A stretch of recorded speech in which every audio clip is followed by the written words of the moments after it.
ఒక చిన్న గ్రామంలో బంటు అనే క్యూట్ పప్పి ఉండేది. బంటు చాలా చురుకైనది. అందరితో ఫ్రెండ్లీగా ఉండేది. పిల్లలతో ఆడుకోవడం దానికి చాలా ఇష్టం.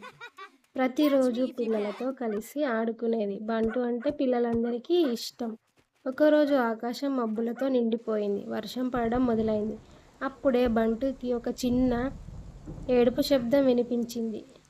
అదేంటా అని అటు ఇటు చూసింది. రోడ్డు పక్కన ఒక చిన్న పిల్లి చలితో వణుకుతూ కూర్చొని ఉన్నది బంటు గమనించి అది చూసి చాలా బాధపడింది.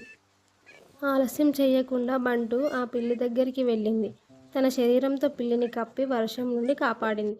తర్వాత బంటు గట్టిగా అరుస్తూ పిల్లలందరినీ బయటకు పిలిచింది.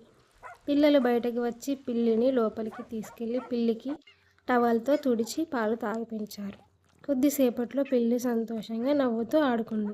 గ్రామంలో అందరూ బంటిని చూసి మెచ్చుకున్నారు. బంటు మంచి మనసున్న పప్పి అంటూ మెచ్చుకున్నారు. ఆ రోజు నుండి బంటు గ్రామంలో హీరో అయిపోయింది. పప్పి ఇంకా పిల్లి రెండు కలిసి మంచి ఫ్రెండ్స్ అవుతారు. పిల్లలు గుర్తుంచుకోండి, ఇతరులకు సహాయం చేయడం నిజమైన గొప్పతనం.